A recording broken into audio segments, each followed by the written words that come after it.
ನಮಸ್ಕಾರ ವೀಕ್ಷಕರೇ, ಗೃಹಲಕ್ಷ್ಮಿ ಯೋಜನೆಯಲ್ಲಿ ಭರ್ಜರಿ ಗುಡ್ ನ್ಯೂಸ್. ಕೊನೆಗೂ ಯಾವುದಕ್ಕೆ ವೇಟ್ ಮಾಡ್ತಾ ಇದ್ರಿ, ಸೊ ಆ ಒಂದು ದಿನ ಬಂದೇ ಬಿಡ್ತು. ಈಗಾಗಲೇ ಗೃಹಲಕ್ಷ್ಮಿ ಯೋಜನೆ 15ನೇ ಕಂತಿನ ಹಣ ಆದರೂ ಪಡೆದಿದ್ರಿ, 16 ಮತ್ತು 17ನೇ ಕಂತಿಗಾಗಿ ವೇಟ್ ಮಾಡ್ತಾ ಇದ್ರಿ, ಹೌದಲ್ವಾ? ಸೊ ಆ ಒಂದು ಕ್ಷಣ ಬಂದಿದೆ ಅಂತಾನೆ ಹೇಳ್ಬೋದು. ಈ ಒಂದು 2,000 ಹಣ ಇದೆ ಅಲ್ಲ, ಈಗ ಜಮಾ ಆಗಲಿಕ್ಕೆ ಪ್ರಾರಂಭವಾಗಲಿದೆ. ಸೊ ಹಾಗಾದ್ರೆ ನೀವು ಇನ್ನೂ ಕೂಡ ನಿಮಗೆ ಜಮಾ ಆಗ್ತಾ ಇಲ್ಲ ಅಂದ್ರೆ, ಸೊ ಇನ್ನು ಮೇಲಿಂದ ಜಮಾ ಆಗ್ತಾ ಇರುವಂತದ್ದು ನೀವು ಕಾಯ್ತಾ ಇದ್ರಿ, ಇನ್ನುವರೆಗೂ ಕೂಡ ಇವತ್ತು ಜಮಾ ಆಗತ್ತೆ, ನಾಳೆ ಜಮಾ ಆಗತ್ತೆ ಅಂತ ಹೇಳ್ಬಿಟ್ಟು.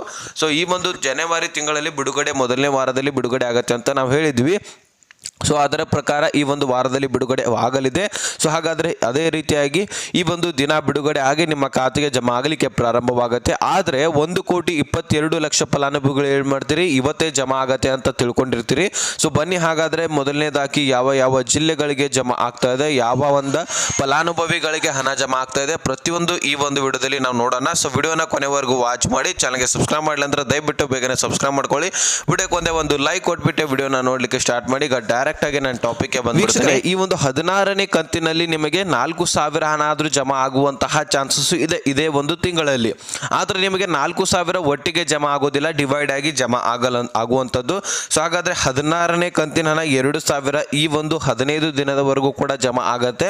ನೆಕ್ಸ್ಟ್ ನಿಮಗೆ 15 ದಿನದಿಂದ ಈ ಒಂದು 30ನೇ ತಾರೀಕುವರೆಗೂ ಕೂಡ ಟೋಟಲಿ ಆ ಒಂದು 15 ದಿನದಲ್ಲಿ ನಿಮಗೆ 17ನೇ ಕಂತಿನ ಹಣ ಜಮಾ ಆಗತ್ತೆ. ಟೋಟಲಿ ಇದೇ ತಿಂಗಳಲ್ಲಿ ನಿಮಗೆ ಸುಮಾರು 4,000 ಹಣ ಅದು ಜಮಾ ಆಗಲಿದೆ. ಸೊ ಮೊದಲು ನಿಮಗೆ ಯಾವ ರೀತಿ ಪ್ರೊಸೆಸಿಂಗ್ ನಡೆಯುತ್ತೆ ಅನ್ನುವಂಥದ್ದನ್ನು ನಾನು ನಿಮಗೆ ಹೇಳ್ತೀನಿ. ಸೊ ಜಿಲ್ಲೆಗಳನ್ನ ಮಧ್ಯದಲ್ಲಿ ತಿಳ್ಕೊಳ್ಳೋಣ. ಇಲ್ಲಿ ಕೇಳಿ ವೀಕ್ಷಕರೇ, ಈ ಒಂದು ಹೊಸ ವರ್ಷಕ್ಕೆ ನಿಮಗೆ 2,000 ರೂಪಾಯಿ ಯೂಸ್ ಆಗುತ್ತೆ ಅಂತ ಹೇಳ್ಬಿಟ್ಟು ಮತ್ತೆ 2,000 ರೂಪಾಯಿ ಆಗ್ತಾ ಇರುವಂಥದ್ದು. ಮುಖ್ಯವಾಗಿ ಹಣಕಾಸು ಇಲಾಖೆಯಿಂದ ಹಣ ಮಹಿಳಾ ಮತ್ತು ಮಕ್ಕಳ ಅಭಿವೃದ್ಧಿ ಇಲಾಖೆಗೆ ಬರಲಿಕ್ಕೆ ಒಂದು ಸ್ವಲ್ಪ ಡಿಲೇ ಆಯಿತು. ಅದಕ್ಕೋಸ್ಕರ ನಿಮಗೆ ಹಣ ಹಾಕಲಿಕ್ಕೆ ಲೇಟ್ ಆಗಿರುವಂಥದ್ದು. ಲೇಟ್ ಅಂದರೆ ಜನವರಿ ತಿಂಗಳಲ್ಲಿ ಹಾಕ್ತೇವೆ ಅಂತ ಹೇಳಿದ್ರು, ಅದರ ಪ್ರಕಾರವನ್ನು ಹಾಕ್ತಾ ಇದ್ದಾರೆ ಈಗ. ಸೊ 2,400 ಕೋಟಿ ಹಣ ಆದರೂ ನಿಮಗೆ ಈಗ ಮಹಿಳಾ ಮತ್ತು ಮಕ್ಕಳ ಅಭಿವೃದ್ಧಿ ಇಲಾಖೆಗೆ ಬರಲಿದೆ. ಅಲ್ಲಿಂದ ನಿಮಗೆ DBT ಟ್ರೆಜರಿಗೆ ಪುಷ್ ಆಗುತ್ತೆ. ಸೊ ಅಲ್ಲಿಂದ ಬ್ಯಾಂಕ್ಗಳು ಅಪ್ಡೇಟ್ ಮಾಡಿಕೊಂಡು ನಿಮ್ಮೆಲ್ಲರ ಖಾತೆಗೆ, ಪ್ರತಿಯೊಬ್ಬರು ಖಾತೆಗೆ ಹಣವನ್ನು ಜಮಾ ಮಾಡುವಂತಹ ಕೆಲಸವನ್ನು ಮಾಡ್ತಾರೆ. ಸೊ ಹಾಗಾದರೆ ವೀಕ್ಷಕರೇ, ನೀವೆಲ್ಲರೂ ಕೂಡ ಇದಕ್ಕೆ ಸಹಕರಿಸಬೇಕಾಗತ್ತೆ. ಇದಕ್ಕೊಂದು ಸ್ವಲ್ಪ ಟೈಮ್ ತಗೊಳ್ಳತ್ತೆ, 15 ದಿನದವರೆಗೂ ಕೂಡ ಹಣ ಜಮಾ ಆಗ್ತಾ ಇರತ್ತೆ. ಸೊ ಹೀಗಾಗಿ ನೀವೆಲ್ಲರೂ ಕೂಡ ಸಹಕರಿಸಿದ್ರೆ ಹಣ ಜಮಾ ಆಗಲಿಕ್ಕೆ ಪ್ರಾರಂಭವಾಗಿ ಕ್ಲಿಯರ್ ಆಗುತ್ತೆ. ಅದರಲ್ಲಿ ನೀವು ಸ್ಪೀಡಾಗಿ ಜಮಾ ಆಗಬೇಕಂತ ಹೇಳಿದ್ರೆ ತಾಂತ್ರಿಕ ದೋಷ ಆಗುತ್ತೆ, ಮತ್ತು ಅದು ನಮಗೆ ಪ್ರಾಬ್ಲಮ್ ಆಗಿಬಿಡುತ್ತೆ. ಯಾಕಂದರೆ ತಾಂತ್ರಿಕ ದೋಷದಿಂದ ಮತ್ತೆ 3-4 ದಿನ ಮುಂದೂಡೋದು, ಮತ್ತೆ ಏನಾದರೂ ಪ್ರಾಬ್ಲಮ್ ಆದರೆ ಮತ್ತೆ ಮುಂದೂಡೋದು, ಈ ರೀತಿ ಒಂದು ಕಂತನೇ ಸರಿಯಾಗಿ ಹಾಕ್ಲಿಕ್ಕೆ ಆಗೋದಿಲ್ಲ. ಈ ರೀತಿ ಪ್ರಾಬ್ಲಮ್ಗಳು ಕ್ರಿಯೇಟ್ ಆಗ್ತವೆ. ಆ ಒಂದು ಪ್ರಾಬ್ಲಮ್ಗಳು ಕ್ರಿಯೇಟ್ ಆಗಲಿಕ್ಕೆ ನಾವು ಬಿಡೋದು ಬೇಡ. ಹಂತವಾಗಿ ಹಣವನ್ನು ಹಾಕಲಿ, ಆದರೆ ಡೆಫಿನೆಟ್ಲಿ ನಮ್ಮ ಖಾತೆಗೆ ಬರಬೇಕು ಅಂತ ಹೇಳುವಂತಹ ಒಂದು ಮಾತುಕತೆಯನ್ನು ಅವರಿಗೆ ಸರ್ಕಾರಕ್ಕೆ ತಿಳಿಸೋಣ. ಸೊ ಇಷ್ಟಾದರೆ ಇನ್ನು ನಾವು ಜಿಲ್ಲೆಗಳನ್ನು ತಿಳ್ಕೋಕ್ಕಿಂತ ಮುಂಚೆ ಸರ್ಕಾರಕ್ಕೆ ನಿಮಗೆ ಒಂದು ರೂಲ್ಸನ್ನು, ಒಂದು ಮನವಿಯನ್ನು ಕಳಿಸಿರುವಂಥದ್ದು. ಸೊ ಪ್ರತಿಯೊಬ್ಬರು ಕೂಡ ಪಾಲಿಸ್ಬೇಕಂತ ಹೇಳಿದ್ದಾರೆ. ಸೊ ಎಲ್ಲ ಮಹಿಳೆಯರು ಕೂಡ ಇದನ್ನು ತಿಳ್ಕೊಳ್ಬೇಕಾಗಿರುವಂತಹ ಅಪ್ಡೇಟ್ ಆಗಿರುತ್ತೆ. ಇಲ್ಲಿ ನೋಡಿ, ಈ ಒಂದು ಗೃಹಲಕ್ಷ್ಮಿ ಯೋಜನೆ ಮತ್ತು ಅನ್ನಭಾಗ್ಯ ಯೋಜನೆಯಲ್ಲಿ ಬರ್ತಕ್ಕಂತಹ ಹಣವನ್ನು ನಂಬಿಕೊಂಡು ಈ ಕೈ ಸಾಲವನ್ನು ಮಾಡಬೇಡಿ. ನೀವು ತಿಳ್ಕೊಳ್ಬೋದು, ನೀವು ಅನ್ಕೊಳ್ಬೋದು ಇದನ್ನೇನಪ್ಪ ಕೈ ಸಾಲ, ನಾವೇನು ಮಾಡೋದಿಲ್ಲ ಬಿಡಿ ಅಂತ ನೀವು ಅನ್ಬೋದು. ಬಹಳಷ್ಟು ಕಡೆ ಈ ರೀತಿ ಪ್ರಕರಣಗಳು ದಾಖಲೆ ಆಗಿದ್ದಾವಂತೆ. ಇದರಿಂದ ಮನೆಗಳಲ್ಲಿ ಜಗಳಾಟ, ಬಡದಾಟ ಆಗಿ ಸ್ಟೇಷನ್ವರೆಗೂ ಕೂಡ ಹೋಗಿರುವಂಥದ್ದು. ಸೊ ಈ ರೀತಿ ಪ್ರಕರಣಗಳು ದಾಖಲೆ ಆಗಿರುವಂಥದ್ದು. ಸೊ ಅದಕ್ಕೋಸ್ಕರ ಕರೆಕ್ಟಾಗಿ ಕೇಳಿಸ್ಕೊಳ್ಳಿ, ಕೈ ಸಾಲವನ್ನು ಮಾಡಬೇಡಿ ಅಂತ ಹೇಳಿದ್ದಾರೆ. ಅಂದರೆ ವೈಯಕ್ತಿಕವಾಗಿ ಯಾರ ಹತ್ರನೂ ಸಾಲವನ್ನು ತೆಗೆದುಕೊಳ್ಳಬೇಡಿ, ಅಥವಾ ಸಂಸ್ಥೆಗಳಿಂದ ಲೋನ್ಗಳನ್ನು ತೆಗೆದುಕೊಳ್ಳಬೇಡಿ ಅಂತ ಹೇಳಿಬಿಟ್ಟು ಒಂದು ಅಪ್ಡೇಟನ್ನು ಕೊಟ್ಟಿರುವಂಥದ್ದು. ಅದೇ ರೀತಿ EMI ಮುಖಾಂತರ ಕೂಡ ಯಾವುದೇ ವಸ್ತುಗಳನ್ನು ಖರೀದಿ ಮಾಡ್ಕೊಳ್ಬೇಡಿ. ನಿಮಗೆ ತುಂಬುವಂತಹ ಒಂದು ಭರವಸೆ ಇದ್ದರೆ, ಗೃಹಲಕ್ಷ್ಮಿಯನ್ನು ಹೊರತುಪಡಿಸಿ ನಿಮ್ಮ ಹತ್ರ ತುಂಬುವಂತಹ ಒಂದು ಭರವಸೆ ಇದ್ದರೆ ಆಗ ಮಾತ್ರ ನೀವು ಈ ಒಂದು EMI ಮುಖಾಂತರ ಸಾಲವನ್ನು ಪಡಿಬೋದು, ಅಥವಾ ಏನೋ ವಸ್ತುವನ್ನು ತೆಗೆದುಕೊಳ್ಬೋದು. ಅದನ್ನು ತುಂಬಲಿಕ್ಕೆ ನಿಮ್ಮ ಹತ್ರ ಅಷ್ಟು ತಾಕತ್ ಇದ್ದರೆ ಮಾತ್ರ. ಇಲ್ಲಪ್ಪ ಅಂದರೆ ಈ ಒಂದು ಗೃಹಲಕ್ಷ್ಮಿ ಹಣ ಬರುತ್ತೆ, ಆ ಟೈಮ್ಗೆ ತುಂಬೋದ್ರೆ ಆತ ಅಂತ ತೆಗೆದುಕೊಂಡ್ರೆ ಇದ್ರ ಮೇಲೆ ಭರವಸೆ ಇಡ್ಲಿಕ್ಕೆ ಬರೋದಿಲ್ಲ. ಒಂದು ತಿಂಗಳ ಜಮಾ ಆದರೆ ಇನ್ನೊಂದು ತಿಂಗಳದ್ದು ಲೇಟ್ ಆಗುತ್ತೆ, ಡಿಲೇ ಆಗುತ್ತೆ, ಲೇಟ್ ಮಾಡಿ ಬರುತ್ತೆ, ಈ ರೀತಿ ಆಗುತ್ತೆ. ಸೊ ಅದಕ್ಕೋಸ್ಕರ ಇದೇ ದಿನ ಇವತ್ತೇ ಜಮಾ ಆಗುತ್ತೆ ಅಂತ ನಾವು ಹೇಳಿಕ್ಕೆ ಬರೋದಿಲ್ಲ. ಇದು ಪಿಂಚಣಿ ಸೌಲಭ್ಯನೂ ಅಲ್ಲ. ಅಂಥದ್ರಲ್ಲಿ ಪಿಂಚಣಿ ಸರಿಯಾಗಿ ಹಾಕುವಂಥದ್ದು ಸರ್ಕಾರ ಅದನ್ನು ಕೂಡ ಸರಿಯಾಗಿ ಹಾಕಿಲ್ಲ ಈಗ ಈ ಕಡೆ. ಯಾಕಂದರೆ ಹಣನೇ ಸರ್ಕಾರದ ಬಳಿ ಇಲ್ಲ ಅಂತ ಹೇಳ್ಬಿಟ್ಟು ಸಾಕಷ್ಟು ಜನ ಮಾತಾಡ್ತಾ ಇರುವಂಥದ್ದು, ಕಮೆಂಟ್ಗಳು ಮಾಡ್ತಾ ಇರುವಂಥದ್ದು ನಿಮಗೆ ನೋಡಿರ್ಬೋದು. ಈಗ ನೋಡಿದ್ರೆ ನಮ್ಮ ಹತ್ರ ಸರ್ಕಾರದ ಬಳಿ ಅಷ್ಟೊಂದು ಹಣ ಬಾಕಿ ಇಲ್ಲ ಹೇಳಬೇಕಂದ್ರೆ. ಈಗ ನೋಡಿ ಬಸ್ ಕಂಡಕ್ಟರ್ದಾಗಿರಲಿ ಈ ಒಂದು KSRTCದವ್ರಿಗೆ ಕೊಡಬೇಕಂತಹ ಒಂದು ಹಣವನ್ನು ಇನ್ನೂ ಕೂಡ ಸರ್ಕಾರ ಕೊಟ್ಟಿಲ್ಲ. ಸುಮಾರು ಹತ್ತತ್ರ 4,000 ಕೋಟಿ ಹಣ ಆದರೂ ಅವರಾಗೆ ಕೊಡಬೇಕಾಗಿರುವಂಥದ್ದು.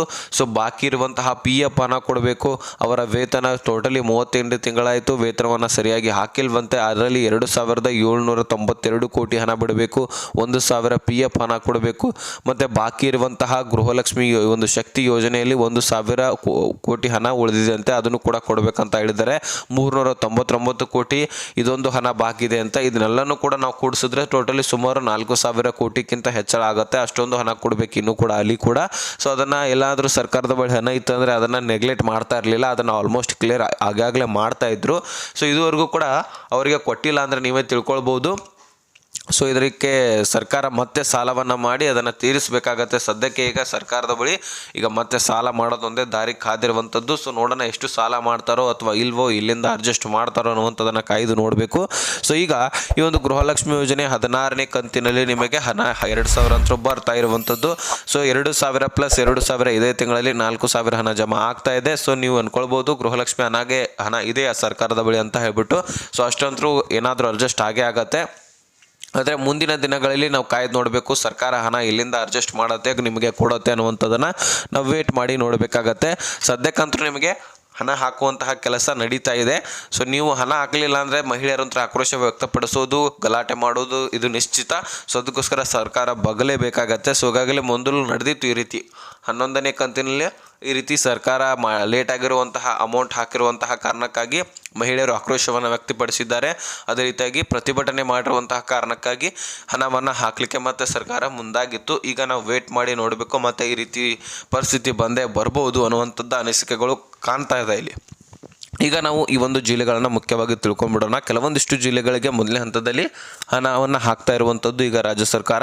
ಇಲ್ಲಿ ಉಡುಪಿ, ತುಮಕೂರು, ಚಿತ್ರದುರ್ಗ, ಚಿಕ್ಕಮಗಳೂರು, ಶಿವಮೊಗ್ಗ, ರಾಯಚೂರು, ಚಿಕ್ಕಬಳ್ಳಾಪುರ, ಚಾಮರಾಜನಗರ, ಮೈಸೂರು, ವಿಜಯಪುರ, ಬೀದರು, ಮಂಡ್ಯ, ಕೊಪ್ಪಳ, ಬೆಳಗಾವಿ, ಬೆಂಗಳೂರು ನಗರ, ಬೆಂಗಳೂರು ಗ್ರಾಮಾಂತರ ಈ ಒಂದು ಜಿಲ್ಲೆಗಳಿಗಾದರೂ ಹಣ ಜಮಾ ಮಾಡ್ತಾ ಇದ್ದಾರೆ. ಸೊ ಈ ಒಂದು ಜಿಲ್ಲೆಗಳಲ್ಲಿ ನಿಮ್ಮ ಜಿಲ್ಲೆನೂ ಕೂಡ ಆಗಿರ್ಬೋದು. ಆದರೆ ಇಷ್ಟು ಜಿಲ್ಲೆಗಳನ್ನು ಹೇಳಿದ್ನಲ್ಲ, ಈ ಒಂದು ಜಿಲ್ಲೆಗಳಲ್ಲಿ 15ರಿಂದ 20 ಸಾವಿರ ಫಲಾನುಭವಿಗಳಿಗೆ ಮಾತ್ರ ಜಮಾ ಆಗುತ್ತೆ. ಅಂದರೆ ಒಂದು ಜಿಲ್ಲೆಯಲ್ಲಿ 15ರಿಂದ 20, ಮತ್ತೊಂದು ಜಿಲ್ಲೆಯಲ್ಲಿ 15ರಿಂದ 20 ಈ ರೀತಿ ಹಣ ಜಮಾ ಆಗ್ತಾ ಬರುತ್ತೆ. ಸೊ ಇಷ್ಟು ಹಂತ ಹಂತವಾಗಿ ಹಣ ಜಮಾ ಮಾಡಿ ಕೊನೆಯದಾಗಿ ಎಲ್ಲರಿಗೂ ಕೂಡ ಜಮಾ ಮಾಡಿ ಕ್ಲಿಯರ್ ಮಾಡ್ತಾರೆ ಸರ್ಕಾರದವರು. ಸೊ ಒಟ್ಟಿಗೆ ಜಮಾ ಆಗೋದಿಲ್ಲ, ಹಂತ ಹಂತವಾಗಿ ಇವತ್ತು ಬಿಡುಗಡೆ ಆದರೆ ಇವತ್ತೇ ಪ್ರತಿಯೊಬ್ಬರಿಗೂ ಕೂಡ ಜಮಾ ಆಗಿ ಕ್ಲಿಯರ್ ಆಗಲಿಕ್ಕೆ ಇದು PM ಕಿಸಾನ್ ಯೋಜನೆ ಅಲ್ಲ. ಎಲ್ಲರೂ ಮಹಿಳೆಯರು ಕೂಡ ಸಹಕರಿಸಿದ್ರೆ ನಾವು ಖಂಡಿತವಾಗೂ ಕ್ಲಿಯರ್ ಮಾಡ್ತೀವಿ, ಪ್ರತಿಯೊಬ್ಬರಿಗೂ ಕೂಡ ಜಮಾ ಮಾಡೇ ಮಾಡ್ತೀವಿ ಅಂತ ಹೇಳ್ಬಿಟ್ಟು ಲಕ್ಷ್ಮೀ ಹೆಬ್ಬಾಳ್ಕರ್ ಮೇಡಮ್ ಅವರು ಅಪ್ಡೇಟನ್ನು ತಿಳಿಸಿದ್ದಾರೆ. ಸೊ ನೋಡಿ ಎಲ್ಲನೂ ಕೂಡ ನಾನು ಕ್ಲಿಯರ್ ಆಗಿ ತಿಳಿಸ್ಕೊಟ್ಟಿದ್ದೀನಿ. ಆ ಒಂದು ವೀಕ್ಷಕರ ಎಲ್ಲರೂ ಕೂಡ ತಿಳ್ಕೊಳ್ಬೇಕಾಗಿರುವಂಥದ್ದು ಇದು ಕೇಳಿ ಎಲ್ಲರೂ ಕೂಡ ಗಮನ ಕೊಡಿ. ಸೊ ನೀವು ಯಾವುದೇ ಒಂದು ಸ್ಕೀಮ್ಗಳ ಬಗ್ಗೆ ಅಪ್ಡೇಟ್ ಬೇಕಾಗಿದ್ದರೆ, ಸೊ ಯಾವುದೇ ಸ್ಕೀಮ್ಗಳ ಬಗ್ಗೆ ನಿಮಗೆ ಕ್ಲಿಯರ್ ಆಗಿ ತಿಳಿತಾ ಇರಲಿಲ್ಲಪ್ಪ ಅಂದರೆ, ಹಣ ಬರ್ತಾ ಇರಲಿಲ್ಲ ಅಥವಾ ಯಾವುದೇ ಒಂದು ಯೋಜನೆ ಬಗ್ಗೆ ನಿಮಗೆ ಸಂಪೂರ್ಣವಾಗಿ ಮಾಹಿತಿ ಬೇಕಾಗಿದ್ದರೆ ಡಿಸ್ಕ್ರಿಪ್ಷನಲ್ಲಿ ಇನ್ಸ್ಟಾಗ್ರಾಮ್ ಲಿಂಕ್ ಕೊಟ್ಟಿರ್ತೀನಿ. ಸೊ ಅಲ್ಲಿಂದ ನನ್ನ ಜೊತೆ ಕಾಂಟ್ಯಾಕ್ಟ್ನಲ್ಲಿ ಇರ್ಬೋದು. ನಾನು ಆ್ಯಕ್ಟಿವ್ ಆಗಿರೋದು ಅಲ್ಲಿನೇ ಹೆಚ್ಚಾಗಿ. ಸೊ ಅದಕ್ಕೋಸ್ಕರ ಮೆಸೇಜ್ ಮಾಡ್ಬೋದು. ಮೆಸೇಜ್ ಮಾಡೋಕ್ಕಿಂತ ಮುಂಚೆ ನನಗೆ ಫಾಲೋ ಮಾಡಿರಬೇಕು. ಇನ್ಸ್ಟಾಗ್ರಾಮ್ನ ಬಯೋದಲ್ಲಿ ಒಂದು ನಮ್ಮ ಗ್ರೂಪ್ ಇದೆ, ಪಾಟೀಲ್ ಕಂಪ್ಯೂಟರ್ಸ್ ಅಂತ. ಅಲ್ಲಿ ಜಾಯಿನ್ ಆದರೆ ಸಾಕು, ಪ್ರತಿನಿತ್ಯ ಬರುವಂತಹ ಎಲ್ಲ ಲೇಟೆಸ್ಟ್ ಆಗಿರುವಂತಹ ಅಪ್ಡೇಟ್ಗಳು ಕೂಡ ಅಲ್ಲೇ ಸಿಗ್ತಾ ಇರುತ್ತೆ. ಆದಷ್ಟು ಎಲ್ಲರೂ ಕೂಡ ಜಾಯ್ನ್ ಆಗಿ ಸೊ ನನ್ನ ಜೊತೆ ಕಾಂಟ್ಯಾಕ್ಟ್ನಲ್ಲಿ ಇರಬೇಕಂದ್ರೆ ಫಾಲೋ ಮಾಡ್ಕೊಳ್ಬೇಕು. ಮೆಸೇಜ್ ಮಾಡಿ, ನಾನು ರಿಪ್ಲೈ ಖಂಡಿತವಾಗ್ಲೂ ಕೊಡ್ತೇನೆ.